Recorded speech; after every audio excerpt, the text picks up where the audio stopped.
The summer of 1995 had been warm and dry, the kind of season when the fields around the Miller farmhouse shimmered under the sun like rippling gold, and the children's laughter carried on the wind for what felt like miles. Hannah, 12, Caleb, 10, Grace, 8, and Noah, 6, had been told they could play near the edge of the north field while their parents, Mark and Linda Miller, drove into town for feed and supplies. It was a routine trip, nothing out of the ordinary, and the children had roamed those fields countless times before. The farmhouse sat like an anchor in the middle of endless rows of corn and soybeans, the back gate always creaking on its hinges when the wind pushed against it. By the time the Millers returned just after noon, the sky was turning a deep, cloudless blue and the air smelled faintly of cut hay from a neighboring farm. They expected to find the children running up the path or playing with the barn cats, but the yard was still, the only movement coming from the slow swing of that back gate, moving lazily as though it had been opened moments before. Mark called out for them, his voice echoing off the barn walls, but there was no answer.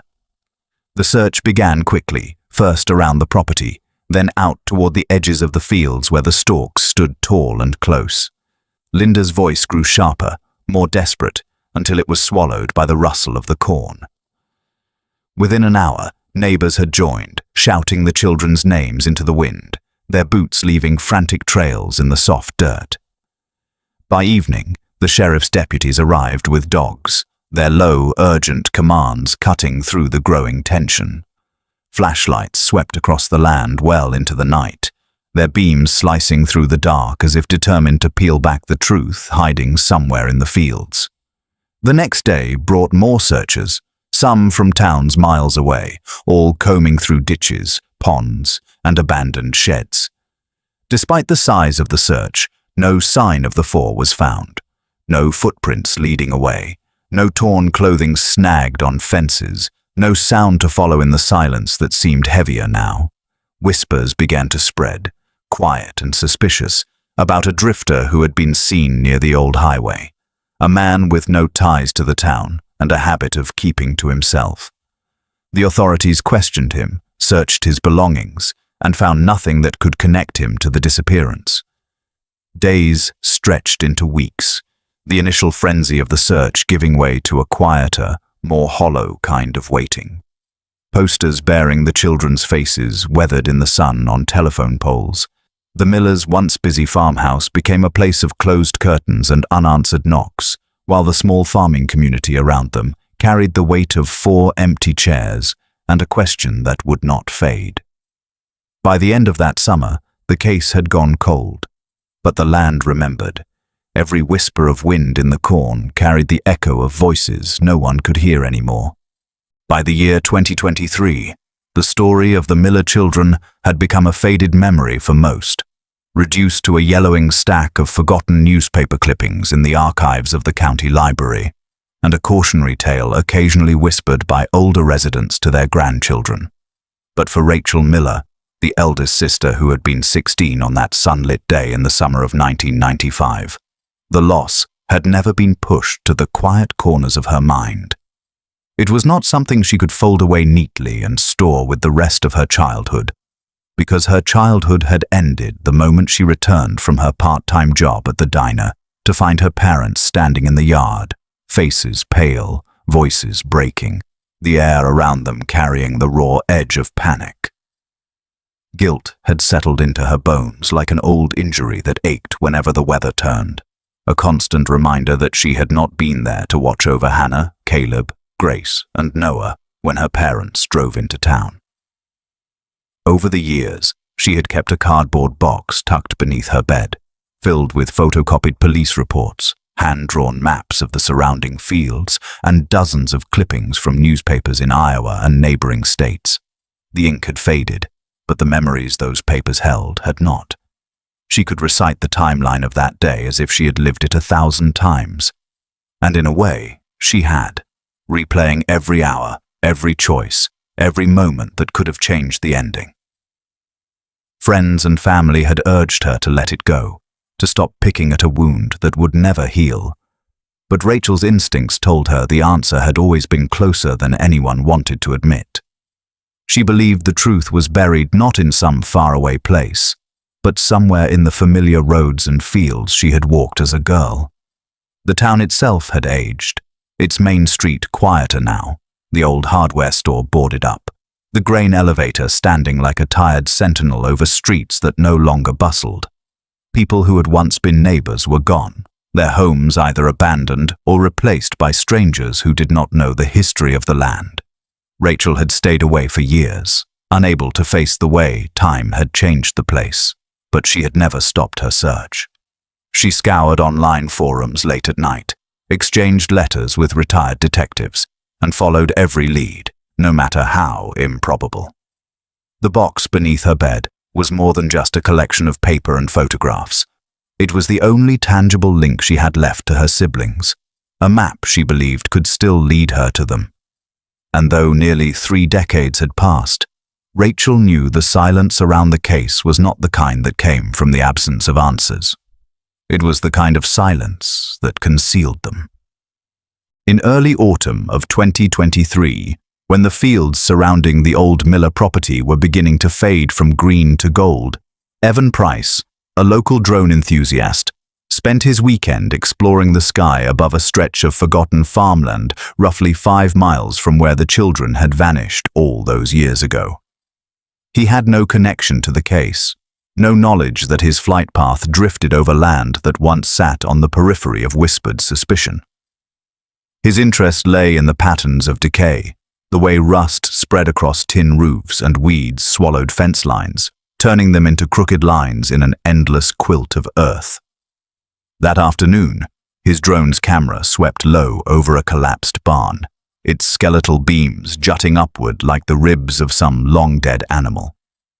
But it was not the barn itself that caught his eye. It was the patch of ground behind it, a strange, rectangular depression that looked too deliberate to be the work of nature alone. Overgrown weeds clung stubbornly to its edges, and in the muted autumn light, the soil appeared slightly sunken, as if something heavy had once been buried there and was slowly giving way. Evan lingered over the spot, adjusting his camera to capture it from different angles, noting how the shadow cast by the barn seemed to fall over it like a shroud. Later, when he reviewed the footage at home, the detail gnawed at him, a quiet wrongness he could not explain. He uploaded the video to a small private group of rural history enthusiasts, the kind of place where people debated the age of silo designs and shared photos of weathered barns before they collapsed entirely. The post gained a few polite comments, mostly about the barn's age and the craftsmanship of its stone foundation, but one still frame from the video caught Rachel Miller's attention late one night when she was scrolling aimlessly in her bedroom, the glow of her laptop the only light in the room. She had joined the group months earlier to collect reference images of old farm layouts, hoping they might offer perspective on search patterns and possible hiding places near her childhood home. When she clicked on Evan's post, the barn looked like dozens she had seen before, but her eyes fixed on the depression behind it, the unnatural shape interrupting the natural sprawl of weeds. Her pulse quickened as she zoomed in on the still image, leaning so close to the screen that her breath fogged the glass. She had memorized the geography of the land around the Miller property and the nearby farms, and she was certain this particular parcel had once belonged to a man whose name had surfaced briefly in police files before disappearing without explanation. The familiarity prickled at her, the way an old scar might ache before a storm. She saved the image to her desktop, her mind already reaching back into the box beneath her bed, where somewhere among the clippings and maps she might find a connection that had been waiting nearly 3 decades for someone to notice. For the first time in more than a decade, Rachel Miller steered her aging sedan down the narrow 2-lane road that led into the town she had once called home, the familiar landmarks both unchanged and unsettlingly different beneath the soft light of early afternoon in 2023. The closer she came, the more the memories pressed in on her, heavy and unrelenting, until each bend in the road seemed to carry an echo of the past. The grain elevator still loomed in the distance, its weathered metal panels dulled by decades of wind and sun. But the small shops along Main Street were shuttered, their windows dusty and lifeless. She did not slow down as she passed them, her focus fixed on the turn that would take her toward the old farmland that had lingered in her thoughts since she had first seen the drone footage. The air smelled faintly of harvest, a mixture of dry earth and the lingering sweetness of corn stubble, and as she drove, her hands tightened on the steering wheel, as if bracing for what she might find. When she finally pulled off onto the gravel shoulder near the edge of the property, the barn from the video rose before her, even more skeletal and desolate in person. The land was silent, except for the whisper of weeds brushing against one another in the breeze, their pale green giving way to brown at the edges. She was startled to learn from a faded, leaning mailbox and a cracked property sign that this stretch of farmland had once belonged to Harold Knox, a name that had appeared briefly in the police files during the earliest weeks of the investigation into her siblings' disappearance, before being quietly dismissed. At the time, Knox had been described as a reclusive man who kept to himself, rarely coming into town, his life conducted mostly behind the walls of his house and the decaying outbuildings scattered across his acreage. Seeing his name here made the back of her neck prickle. It was as though a shadow she had nearly forgotten had stepped back into the light, carrying with it the weight of questions no one had ever answered. The place had been abandoned for 20 years, left to the elements after Knox vanished in the late 1990s without explanation, the land passing through a handful of owners who never seemed to stay. The farmhouse roof had caved in, its windows like vacant eyes, and the barn itself leaned at an unnatural angle, its doors sagging as though reluctant to reveal what lay inside. Rachel stood there for a long moment beside her car, the gravel crunching under her boots as she shifted her weight, feeling the pull of the place deep in her chest. She knew she would have to come back with someone else, someone who could help her search without tipping off the wrong people. But even now, she could not shake the sense that she was standing on ground that had been holding its secrets for far too long. Rachel reached out to Evan the day after visiting the property, her voice steady, but carrying a weight she could not disguise, and he agreed without hesitation to meet her there. The morning air in late October of 2023 was sharp enough to bite, the kind that made every breath feel like it was cut from glass, and a thin mist clung to the fields as she drove back down the gravel road toward the abandoned farm. Evan was already waiting when she arrived, his drone case at his feet, hands tucked into the pockets of a weathered jacket. Together they walked toward the barn, its splintered siding groaning faintly in the wind, the smell of damp wood and earth meeting them at the threshold. Inside, dust hung in the air like suspended ash, catching in the weak beams of sunlight that filtered through the broken roof. Rachel's eyes adjusted slowly, taking in the collapsed beams and warped planks, until her gaze dropped to the ground and caught on something that made her stop mid-step. Just beyond the entrance, preserved in a patch of hardened mud near the doorway, were the faint outlines of small shoe prints, at least half a dozen, their size and shape unmistakably those of children. The prints were faded and worn, but in the dim light they stood out like ghostly imprints, frozen in place by time. She crouched down, her fingertips hovering just above them, not daring to touch, afraid that any contact might erase the fragile evidence. Evan stepped closer, his brow furrowing as he followed her gaze. From the air, he explained quietly. He had noticed something else about the property, something he had not mentioned in his post. Beyond the barn, about 30 feet into the overgrown field, there was a large squared-off outline in the ground, the kind of shape that looked too perfect to be natural. In his footage, the angle of the autumn sunlight had thrown the depression into stark relief, showing clean, almost geometric edges beneath the tangle of weeds and dead grass, as if the earth had once been cut open and then hastily covered again. He had dismissed it at first, thinking it might be the remains of an old foundation. But standing here now with Rachel's discovery at their feet, the thought lodged uncomfortably in his mind.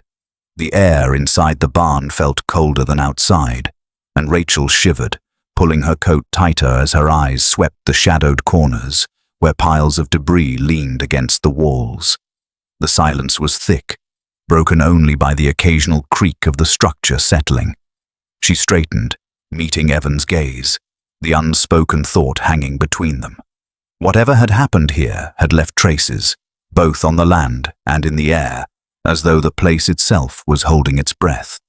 And somewhere beneath that squared-off patch of earth, she could not shake the sense that something long buried was beginning, at last, to shift. Rachel sat in her car for nearly an hour before making the call, her phone resting in her palm as if it weighed more than she could lift. The digits of Detective Marla Keating's number committed to memory since the summer of 1995. Marla had been young then, barely a few years into her career, and one of the only officers who had spoken to Rachel like she was more than just a grieving teenager. Now, in 2023, she was one of the last from the original team still wearing a badge, her hair grayer, her reputation for persistence sharper than ever. When Marla answered, her voice carried the same low, measured cadence Rachel remembered, though threaded now with the kind of fatigue that comes from decades of carrying other people's tragedies. Rachel told her about the drone footage, the children's shoe prints preserved in the barn's hardened mud, and the squared-off depression in the ground beyond it. There was a long silence before Marla replied, her tone skeptical, but tinged with curiosity, asking for the exact location and a time to meet. 2 days later, Rachel stood once again at the edge of the barn, the morning cold biting at her cheeks, as Marla arrived in an unmarked SUV, accompanied by a small team carrying the heavy wheeled case of a ground-penetrating radar unit. The equipment looked out of place in the rural stillness, its sleek surfaces a stark contrast to the weathered wood and tangled weeds. They began inside the barn, the device emitting a faint electronic hum as it was rolled methodically over the dirt floor, the small monitor flickering with layered images of what lay below. Rachel stood back, watching as Marla crouched beside the screen, her brows drawing together. Just beyond the center of the barn, beneath a pile of warped boards and years of debris, the radar revealed a distinct void, a rectangular hollow space buried several feet underground. The outline was crisp, the readings unmistakable, an enclosed chamber, far larger than any old root cellar or storage pit Rachel had ever seen in a barn of this size. Marla ordered the boards cleared, her voice steady, but her eyes betraying the same unsettled spark that Rachel felt rising in her own chest. As the debris was pulled away, the opening's edges began to emerge, the top sealed tight with nailed planks darkened by age and moisture. The air seemed to change in that moment, the barn's chill deepening, the silence growing heavier. Rachel felt her pulse in her throat, each beat a reminder that she had been right to follow this lead, that the ground itself had been keeping secrets for nearly 3 decades. Marla straightened, her gaze fixed on the sealed entrance, and without looking away, she said they would need proper tools and lighting before opening it. Rachel knew then that whatever lay beneath was no accident of history, no forgotten structure, but a hidden place built to keep something, or someone, from ever being found. Under the watchful eyes of uniformed officers and Detective Marla Keating's steady presence, the work began early the next morning in the brittle light of late October 2023. The barn's walls groaned softly in the wind as the officers pried away the warped planks that had sealed the hidden chamber for what appeared to be decades. Each nail came loose with a reluctant squeal, the sound carrying strangely in the stillness. And when the last board was lifted, a stale, acrid breath of air escaped into the barn, as if the earth itself exhaled after years of being forced to hold its tongue. The opening was narrow, the edges lined with rotted wood, and a metal ladder, its rungs rusted and flaking, descended into shadow. Rachel stood just behind the officers, the cold pressing against her spine, as Marla directed two of them to lower themselves into the darkness with flashlights and a portable camera. The beam of light swept across the chamber's interior, revealing a space larger than Rachel had imagined, its low ceiling and dirt-packed walls closing in on the few objects that had been left behind. Along one wall, 4 small bed frames sat in a tight row, their metal bars rusted and their thin mattresses little more than clumps of mold and fabric. Near the foot of each bed, a dented metal cup rested on the ground, the surfaces dulled by years of moisture and neglect. The sight was enough to turn Rachel's stomach, but her gaze caught on something else, something fragile that seemed to resist the decay surrounding it. Tacked to the far wall with a bent nail was a sheet of paper, its edges curled and brittle with age. The drawing, done in what looked like colored pencil, showed a simple farmhouse beneath a bright yellow sun, a red truck parked in front, and 4 stick figures holding hands in a row. Their smiles were crooked but unmistakable, and the colors, though faded, still clung stubbornly to the paper. Rachel felt her chest tighten as she recognized the shape of the farmhouse. It matched her childhood home. And the small figure at the far left, with a single line of longer hair drawn in orange, reminded her achingly of her sister Hannah. The officers photographed everything before carefully removing the drawing, sealing it in a protective sleeve. One of them remarked quietly that the beds were too small for adults, their placement deliberate, almost as if arranged for children to be kept there for some time. The stale air clung to everyone as they climbed out. The chamber now exposed, yet still radiating a sense of secrecy, as though it had not yet yielded its full story. Rachel stepped forward and looked down into the opening, the dim light catching the rusted frames below, and she knew with a cold certainty that this place had been waiting to be found, holding its memories in the dark until someone dared to break through. In the farthest corner of the underground chamber, where the shadows clung more stubbornly and the dirt walls curved inward, one of the officers' flashlight beams caught on a shape half buried in debris. As they cleared away the rotted wood and scraps of cloth, a large trunk emerged, its surface scarred with deep scratches and its lid secured by a thick, rusted padlock. Detective Marla Keating ordered it photographed in place before an officer worked the lock open, the brittle sound of metal breaking echoing in the confined space. When the lid was finally lifted, the air inside the chamber seemed to grow heavier, as though the contents themselves carried the weight of the past. Inside lay a stack of weathered clothing, each piece matching the descriptions recorded in 1995 when the Miller siblings disappeared. Hannah's pale yellow sundress, Caleb's striped t-shirt, Grace's denim overalls, and Noah's small red windbreaker. The colors had faded, the fabric stiff from years in the damp, but they were unmistakable. Beneath the clothes, wrapped in a mildewed blanket, was a stack of Polaroid photographs. The dates, scrawled on the white borders in shaky black ink, marked them as being taken just days after the children vanished. The first photograph made Rachel's knees weaken. It showed the 4 siblings inside this very chamber, their small faces pale and streaked with dirt, eyes wide with the kind of fear that seemed to swallow the rest of the world. The second photograph was no less haunting, but it carried with it a jolt of recognition that hardened into something colder. In the background, standing near the ladder, was a man Rachel had never met in life, but whose name had whispered through her family's grief for years: Harold Knox.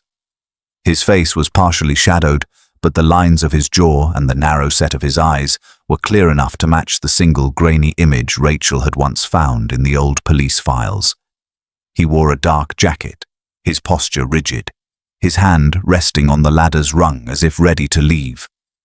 Marla studied the photographs in silence, her jaw tight, before handing them off to be preserved as evidence. Around them, the chamber seemed to press in closer, every sound muffled, as though the place itself was holding its breath. Rachel could not look away from the image of Knox, the reality of his presence here cutting through decades of uncertainty. These were not rumors or theories now. This was proof. Proof that her siblings had been here, that Knox had stood over them. She felt the burn of anger rising through her grief, the two tangling together until they were indistinguishable. Above ground, the autumn wind rattled the barn's broken panels, a sound like faint applause, as if the land itself acknowledged that a piece of its long-buried truth had finally been pulled into the light. Detective Marla Keating stood with her hands in her coat pockets, her gaze fixed on the barn, as though it might offer up the rest of its secrets if she waited long enough. And when she finally spoke, her voice carried the weight of something that had been sitting in her memory for far too many years. She told Rachel that Harold Knox had disappeared in late 1996, vanishing without a single credible sighting after the winter snow melted that year. At the time, his absence had stirred talk in the town and beyond, the kind of talk that wove itself into rumor until it became something sharper. Some believed he had slipped away to avoid debts he could never repay, debts tied to dangerous people who did not tolerate failure. Others whispered that his name had surfaced on the edges of investigations into trafficking, the kind that moved quietly through rural backroads, hidden in plain sight. But nothing had been proven, and without evidence, the stories had scattered like chaff in the wind. Marla admitted that the investigation into Knox back then had been brief, almost perfunctory, because his reclusive nature made it easy to believe he had simply walked away from his life. The paper trail supported the theory of abandonment more than anything else. By the spring of 1997, court records showed his property had been seized and sold at auction to an out-of-town buyer who never set foot on the land. The house and barn had been left to the elements, the years stripping away their usefulness until only the bones of the structures remained. Rachel listened, the October wind tugging strands of hair across her face, her eyes drifting over the property as if seeing it now through the lens of those decades-old rumors. The idea that Knox's life had intersected with her siblings' fate was no longer speculation. The Polaroids made that connection undeniable. Yet his disappearance layered the mystery with a new question. Had he fled after the children vanished, fearing discovery, or had something, or someone, decided he would not be allowed to leave? The land itself felt complicit in the silence, the weeds swaying gently over the same soil that had covered the underground chamber for nearly 3 decades. Marla's voice softened as she admitted that she had always been unsettled by the Knox case, that it had felt unfinished even before the Miller children disappeared, but the lack of tangible proof had kept her from pursuing it further. Now, standing here with Rachel, she seemed almost relieved to speak the truth aloud, to acknowledge that the threads had been there all along, just too faint to follow until now. The barn creaked in the breeze, the sound hollow and almost human, and Rachel knew that this connection to Knox was not just a clue from the past, it was the doorway into a story no one had dared to tell. Rachel parked in front of the small, weather-beaten farmhouse, its white paint peeling in long strips and the porch sagging gently under the weight of years, and for a long moment she simply sat in the driver's seat, watching the lace curtain in the front window shift slightly as if someone inside had been expecting her. Mrs. Langford had lived across from Harold Knox in the 1990s, her home separated from his by a narrow dirt road and a thin stretch of wind-bent trees. And though Rachel had never spoken to her before, Marla had mentioned that she was one of the few people left who might still remember the details of those years. The door opened slowly when Rachel knocked, revealing a woman whose frame was small, but whose eyes still held the sharpness of someone accustomed to noticing the movements of her neighbors. They settled into the quiet warmth of the living room, the air carrying the scent of old books and cedar, and Rachel could feel the weight of the silence before either of them spoke. When she asked about Knox, Mrs. Langford's gaze flickered toward the window before returning to Rachel, her hands tightening slightly around the handle of her teacup. She hesitated, the pause stretching so long that Rachel thought she might refuse to answer at all. But then, in a low voice, she began to speak. On the day the Miller children disappeared in the summer of 1995, she said, she had been tending her garden when she saw Knox's old pickup rumble down the dirt road from the direction of the Miller farm. The truck's bed was covered by a heavy tarp, its edges secured with rope, but as it passed, she had caught sight of movement beneath the canvas, the faint but unmistakable shift of something, or someone, inside. Her breath caught in her throat at the memory, and she admitted that she had frozen there, gripping the handle of her garden spade, watching until the truck disappeared toward his property. She had wanted to tell someone, but in those days, Knox's reputation carried a quiet menace. He had a way of making people believe he knew more about them than they would ever want him to, and she had feared what he might do if she spoke out. Fear had kept her silent through the police interviews, through the months of searching, and through the long years that followed. Now, with her voice trembling, she confessed it all to Rachel, her eyes glistening, not just with age, but with the heavy guilt of having kept such a secret for nearly 3 decades. Outside, the wind shifted in the trees, and Rachel could not help but imagine that somewhere in the quiet between those branches, the truth had been waiting all this time, carried in the memory of an old neighbor who had finally found the courage to speak. The forensic team worked methodically, their boots crunching over the barn's dirt floor as shafts of pale November light slanted through the gaps in the weathered boards, catching the dust that hung in the air. Rachel stood just outside the chamber's opening, the cold settling deep into her bones as gloved hands lifted each item from the trunk and sealed it carefully into evidence bags. Every surface inside the barn seemed to yield something. A latent fingerprint on the inside of the trunk's lid, another along the frame of the trapdoor that led into the underground room, and faint smudges along the metal cups and the bent nail that had once held the child's drawing to the wall. When the results came back 2 days later, the names attached to the evidence pulled the past into sharp focus. Several of the prints were confirmed as belonging to Harold Knox, matching those taken during a minor arrest in 1989, while the DNA recovered from the bedding and the clothing matched all 4 Miller children beyond any doubt. Even knowing the chamber had held them, Rachel felt the confirmation like a physical blow, the clinical language of the lab reports making the reality feel both undeniable and unbearably cold. As the forensic officers continued to examine the floor, one of them called for Marla to look at something near the center of the room. The beam of a flashlight revealed shallow, irregular grooves etched into the packed dirt around the trapdoor's perimeter, marks that spread in short, desperate arcs, as though made by fingers or a small tool. They were faint after nearly 3 decades, softened by time and moisture, but their pattern was clear. Someone had tried to pry the door open from below. Rachel crouched near the edge, her hand hovering just above the scratches, feeling a rush of heat in her face despite the chill of the chamber. The image formed in her mind before she could stop it. Her siblings crowded beneath that sealed entrance, clawing at the edges in the darkness, each mark a testament to the moment hope had flared before being smothered. She swallowed hard, her throat tight, and stepped back as the team continued their work, documenting every inch of the space.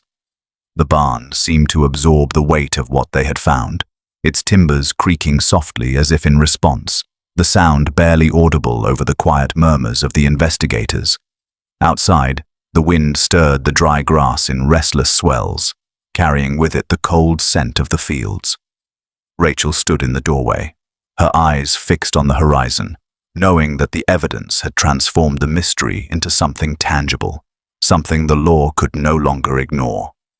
Yet the sight of those faint scratches remained with her, more haunting than any photograph or lab report, because they told a story the paper never could, one of fear, of determination, and of a final moment when freedom had been just out of reach.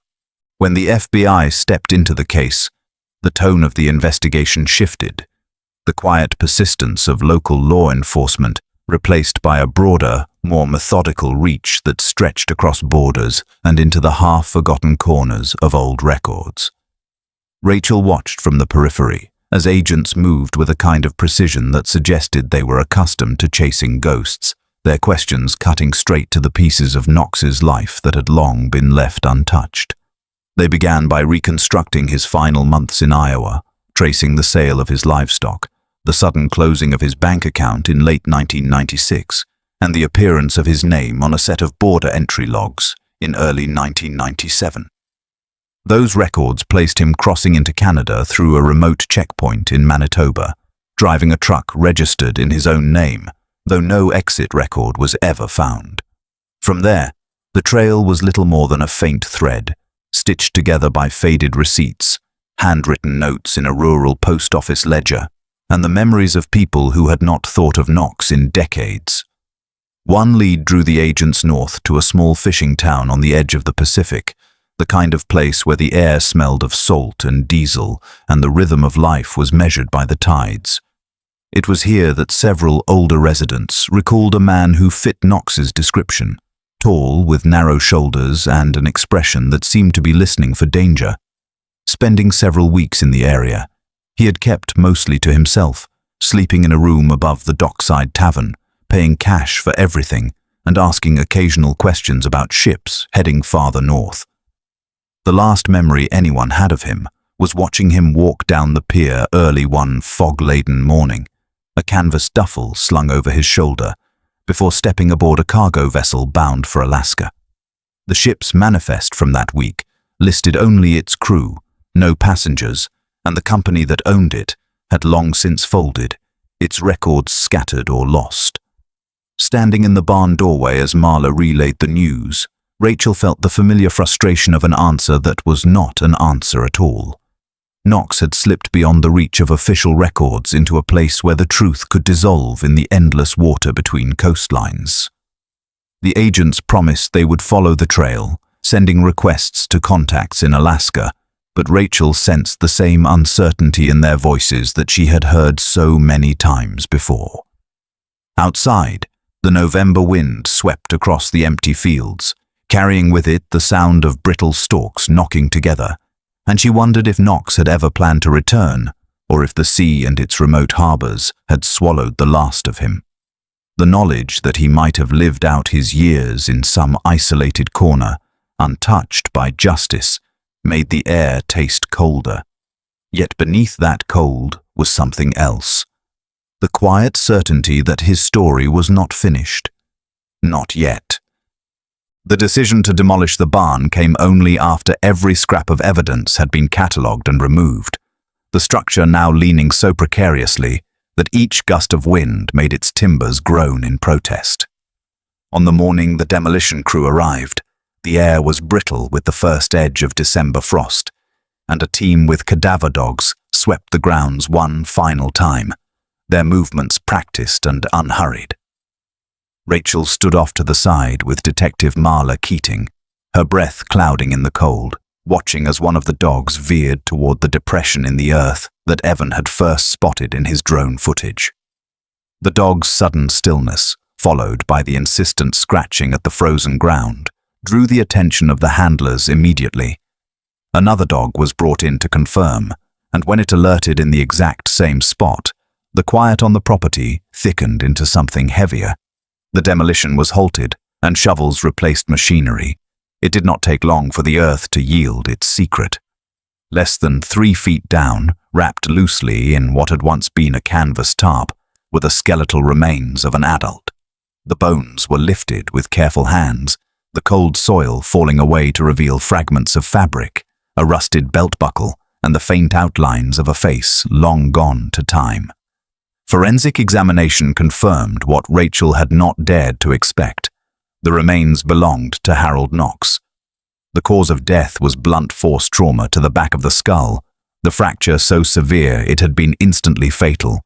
The blow had come from behind, delivered with enough force to end a life without warning. There were no signs of a struggle, no defensive wounds, no weapons left behind. It was as though someone had crept up on him in the quiet and taken him from this world before he could turn around. The location of the grave was almost cruel in its proximity, just yards from the chamber where her siblings had once been held, so close that the sound of their voices might have carried to where he stood. No one could say who had killed him, or why his body had been left hidden here all these years. Theories began to spin immediately. A debt gone wrong, revenge from an accomplice, the desperate act of someone who had discovered what he was doing. Yet without evidence, the truth was as buried as he had been. Rachel stared at the hollow in the earth long after the remains had been taken away, the wind lifting strands of her hair across her face, and she could not decide whether Knox's death felt like justice or like the theft of answers that would never come. The land seemed to settle after the body was removed, the weeds swaying gently over the disturbed soil, as if satisfied that the last of its hidden weight had finally been unearthed. The weeks following the discovery of Harold Knox's body were a blur of speculation and cautious statements from investigators, the facts laid out like fragments of a puzzle with too many missing pieces. The working theory took shape slowly, spoken first in low voices among the law enforcement teams, before it began to filter outward, and even then it carried the weight of something built on inference rather than certainty. Knox, they believed, had taken the Miller children in the summer of 1995 with a purpose: ransom, trafficking, or some darker transaction that would trade innocence for profit. The chamber beneath the barn, the Polaroids, and the traces of their belongings all pointed to a plan that had been set in motion but never completed. What had interrupted it was a matter of guesswork. Perhaps someone had discovered the truth before Knox could carry it out. Someone close enough to know where he kept the children and bold enough to confront him. That person could have been an associate, a partner in his crime who feared being caught, or who had decided to take what Knox had without sharing. Or it could have been the act of a parent, a sibling, or a friend of the victims, someone whose grief and rage had boiled over into a single fatal moment. The blunt force trauma that ended Knox's life suggested a sudden, decisive attack, the kind that left no room for warning or retaliation. The absence of defensive wounds implied he had not seen it coming, and the shallow grave behind the barn hinted at a hurried burial, the kind meant to hide a body long enough for the killer to vanish. What unsettled Rachel most was that Knox's death, while closing one door, had left the most important one still locked: the fate of her siblings. Had they been alive when Knox was killed, left in the chamber until someone found them, or until time ran out? Had they been moved elsewhere, beyond the reach of this place, before the final blow was struck? The possibilities circled endlessly in her mind, each one cutting deeper than the last. Investigators reminded her that the lack of remains did not always mean survival, that time and nature could erase almost everything, but Rachel clung to the absence as a kind of fragile hope. Marla admitted quietly that she believed the killing had been personal, the force of it, and the risk of burying him so close to his crime suggesting someone who had not feared discovery in that moment. The theory, while plausible, carried with it no answers that could be proven, only a tangle of motives and opportunities that might never be unraveled. As winter settled over the farm, the barn now reduced to rubble, and the disturbed earth smoothed over, the land seemed to close in on itself again, holding tight to the secrets it had not yet been forced to give. The truth about what had happened to the 4 Miller children in the summer of 1995 was still incomplete, a story with its most crucial pages missing. But for Rachel, the discoveries of the past weeks had cracked open the silence that had smothered the town for nearly 3 decades. The chamber beneath the barn, the Polaroids, the remains of Harold Knox, all of it had dragged the past into the light, even if the answers were still tangled and incomplete. Now, as she stood at the edge of the field where the barn had once leaned against the wind, the land was bare except for the stubble of winter grass and the faint scars in the earth left by excavation. The cold air carried the scent of damp soil and the far-off smoke of someone's wood stove, each breath grounding her in the present while her mind drifted toward the past. She could picture them so clearly. Hannah in her pale yellow dress, Caleb in his striped shirt, Grace in her denim overalls, and Noah running to keep up in his red windbreaker. 4 small figures moving through the tall grass under the bright Iowa sun. Their laughter carried on the same wind that now pressed against her cheeks. She had been 16 then, her own life unfolding with the impatient certainty of youth, never imagining that one ordinary day could split her life into a before and an after. The guilt she had carried all these years had been like a second shadow, following her into every quiet room and lingering at the edges of every milestone she had reached without them. But here, with the field open before her and the weight of recent revelations pressing against her ribs, that guilt began to shift into something sharper, something steadier. She knew now that she would not let the story end here, not while there were still questions that could be asked and records that could be searched, not while the possibility, however faint, remained that someone, somewhere, might still know more. The wind rose, bending the grass in long, slow waves, and for a moment she thought she heard it again, that faint thread of laughter, so light and fleeting that it could have been memory or imagination, or something else entirely. She closed her eyes and let the sound linger, holding it in the quiet space between her heartbeats. When she opened them, the field stretched out before her, both empty and alive with what it had once held, and she made a promise to herself and to them.